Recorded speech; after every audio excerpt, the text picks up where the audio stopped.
શિવભક્ત સર્વ દેવતાઓએ તો શિવલિંગની પૂજા કરી જ હતી પવિત્ર મહાશિવરાત્રિના દિવસે, સર્વ ઋષિમુનિઓએ. પણ શિવભક્ત તમને ખબર છે, શિવ મહાપુરાણમાં ખૂબ સુંદર વર્ણવેલું છે કે સ્ત્રીઓએ પણ, દેવતાઓ જે કેમ કે દેવી શક્તિઓ હતી, તેણે પણ પવિત્ર મહાશિવરાત્રિનું વ્રત રહ્યા હતા.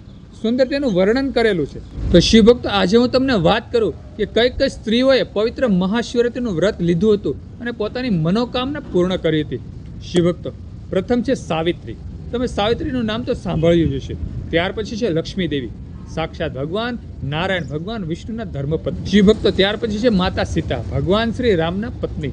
તેણે પણ શિવરાત્રિનું અનુષ્ઠાન કર્યું હતું, શિવરાત્રિનું વ્રત રહ્યા હતા. શિવભક્તો ત્યાર પછી છે અરુંધતી, ત્યાર પછી છે સરસ્વતી.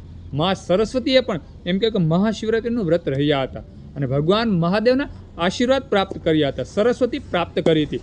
શિવભક્તો ત્યાર પછી સાક્ષાત દેવી પાર્વતી, જે ભગવાન શિવનું જ એમ કે અર્ધું રૂપ છે, તેણે પણ પવિત્ર મહાશિવરાત્રિનું અનુષ્ઠાન રહ્યા હતા, અનુષ્ઠાન કર્યું હતું, ઉપવાસ કર્યો હતો.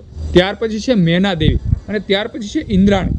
શિવભક્તો મેના દેવી તે માતા પાર્વતીના મમ્મી અને ઇન્દ્રાણી ઇન્દ્રદેવના પત્ની, તેણે પણ પવિત્ર મહાશિવરાત્રિનું વ્રત રહ્યા હતા અને પોતાની મનોકામના ભગવાન શિવજી પાસે માગી હતી. વર્ષભરના પાપોથી તેણે છુટકારો મેળવ્યો હતો. શિવભક્તો ત્યાર પછી છે દ્રૌપદી અને સ્વધા.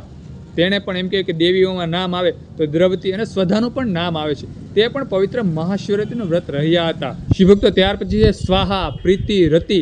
આવા દેવીઓના નામ પણ શિવ મહાપુરાણમાં લખેલા છે કે તેણે પણ પવિત્ર મહાશિવરાત્રિનું વ્રત કર્યું હતું, અનુષ્ઠાન કર્યું હતું. અને શિવભક્તો ત્યાર પછી ગાયત્રી માતાનું પણ વર્ણન કરેલું છે કે ગાયત્રી માતા પણ એમ કે પવિત્ર મહાશિવરાત્રિનું વ્રત કરતા અને ભગવાન મહાદેવના આશીર્વાદ પ્રાપ્ત કરતા, વર્ષભરના પાપોથી છુટકારો મેળવી લેતા.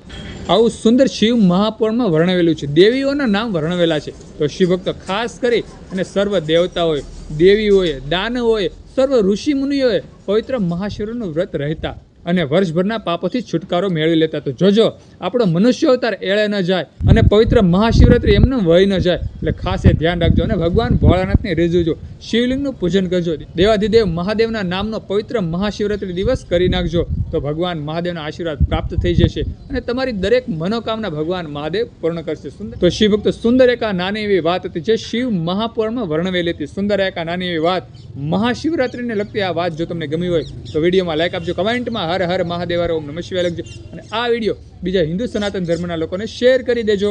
બધા શિવ ભક્તોને, હિન્દુ સનાતન ધર્મના લોકોને મારા હર હર મહાદેવ હર અને ઓમ નમઃ શિવાય.